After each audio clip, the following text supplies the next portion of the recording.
ये कहानी है 1931 की उस रात की, जब मात्र 23 साल का एक नौयुवक जिसको अंग्रेज पकड़ के जेल ले गए और उनको मौत की सजा सुना देते हैं।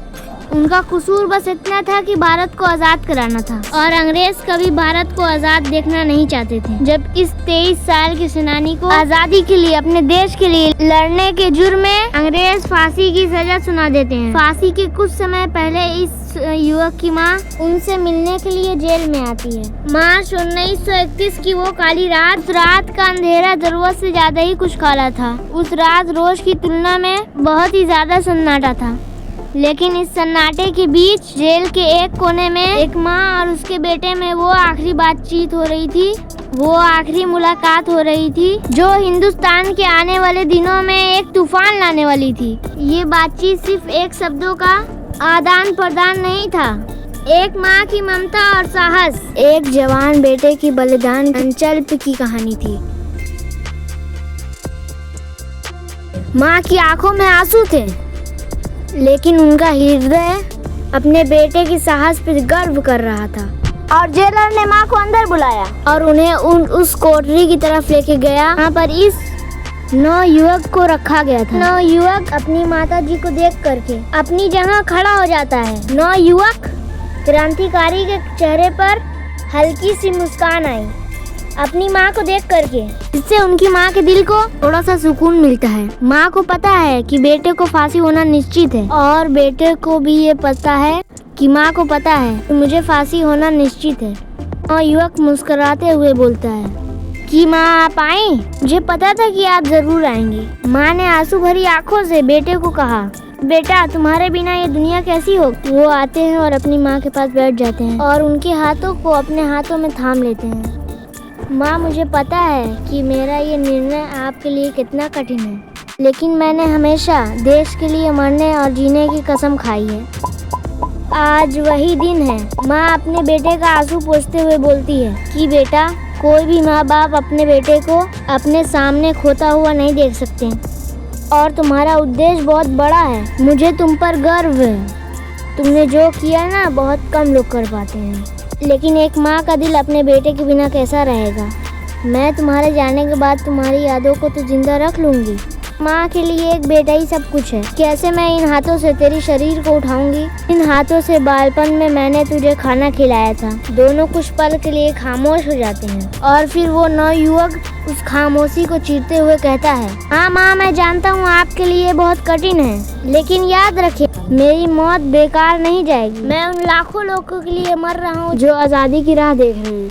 मेरा बलिदान एक दिन इस देश को आज़ाद करेगा और मुझे खोने की फिक्र मत करना माँ, क्योंकि अगर आज मैं भगत सिंह बलिदान दे दूंगा ना तो इस देश में हजारों भगत सिंह पैदा होंगे जिनमें तेरे इस बेटे की छवि होगी। इसलिए माँ मेरा बलिदान बेकार नहीं जाएगा।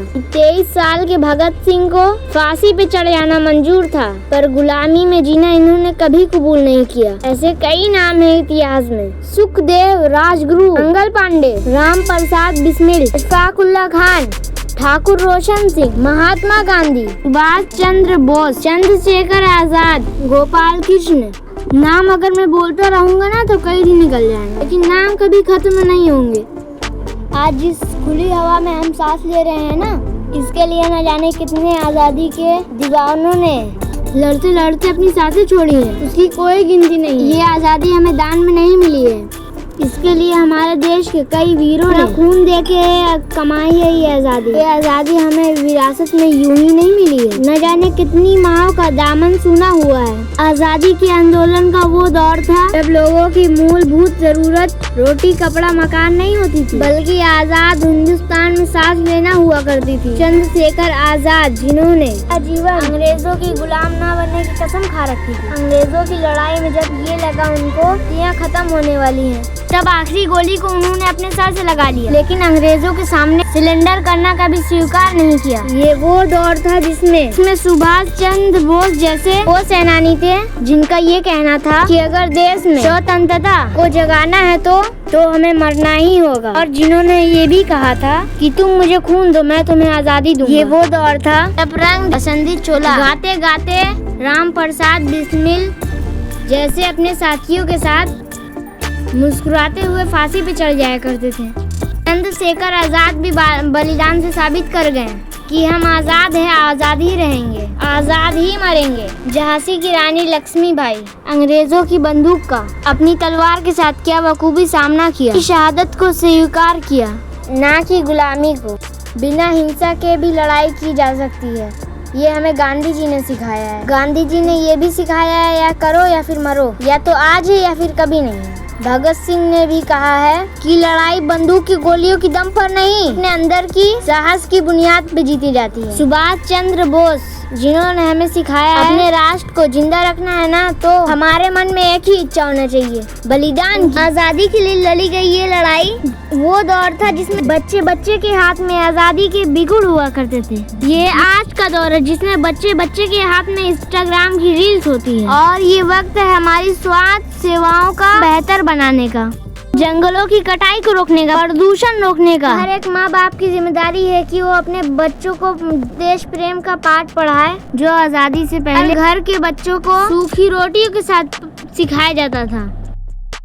आज हमें जरूरत है हर एक समाज को एक होने की, इस हिंदुस्तान को उस लेवल तक ले जाने की जहाँ पर उसका बिगाड़ पाना तो बहुत दूर, उसको छूना भी बहुत मुश्किल हो। आज के आजाद भारत में हम सबको अपनी जिम्मेदारियाँ समझनी चाहिए।